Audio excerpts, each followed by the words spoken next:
Оказывается, нормально врать умеет не каждый.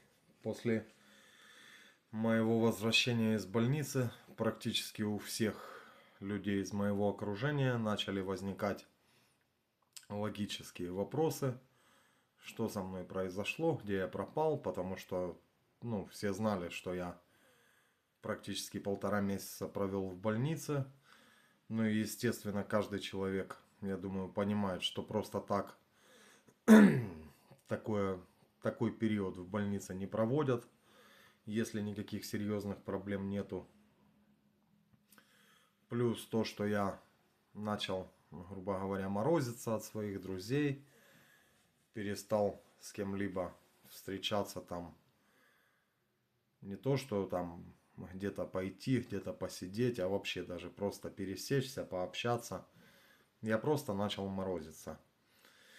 Я оказался в такой ситуации, где ни правда, ни ложь нормально не работали.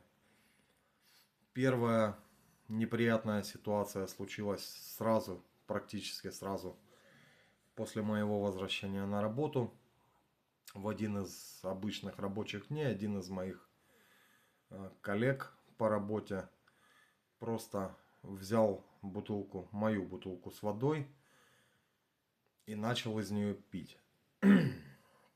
Я на автомате как-то сразу подскочил к нему, выбил у него из рук эту бутылку, что, конечно же, выглядело очень странно, как какой-то бред, потому что, это с моей стороны выглядело далеко не нормальным поведением. Да и плюс ситуация была, просто взял человек выпить бутылку, мою бутылку воды, и я себя так повел.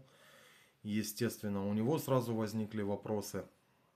Ну а так как у нас с ним были довольно неплохие отношения, я понял, что просто лепить там какую-то чушь ему, это полный бред.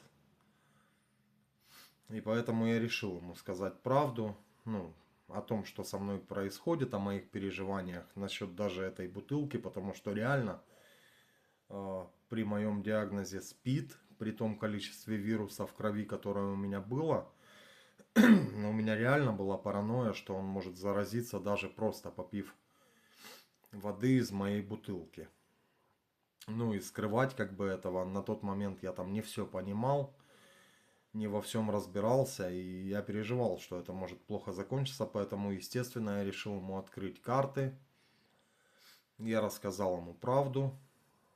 Естественно, как и большинство людей, он не особо обознан в этой теме, просто есть какое-то понимание, и по нему было видно, что, наверное, он немного даже сам испугался того, что попил из моей бутылки. И вообще, сразу после выхода из больницы практически каждый человек хотел знать, что случилось, и коллеги, и знакомые, и друзья. И с каждым новым разговором становилось все сложнее, потому что я заходил в тупик. Я уже не мог вспомнить, кому, будем говорить прямо как есть, кому какую лапшу я вешал, кому я что там рассказывал. И я понял одну простую вещь, что рано или поздно в такой ситуации мое вранье в любом случае заведет меня в тупик. И поэтому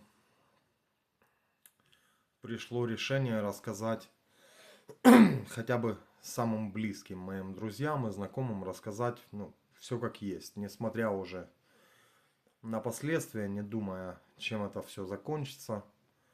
И, естественно, большинству я открыл карты, а остальным просто знакомым я дал понять, что не надо задавать мне лишние вопросы, потому что ответов они на них все равно не получат.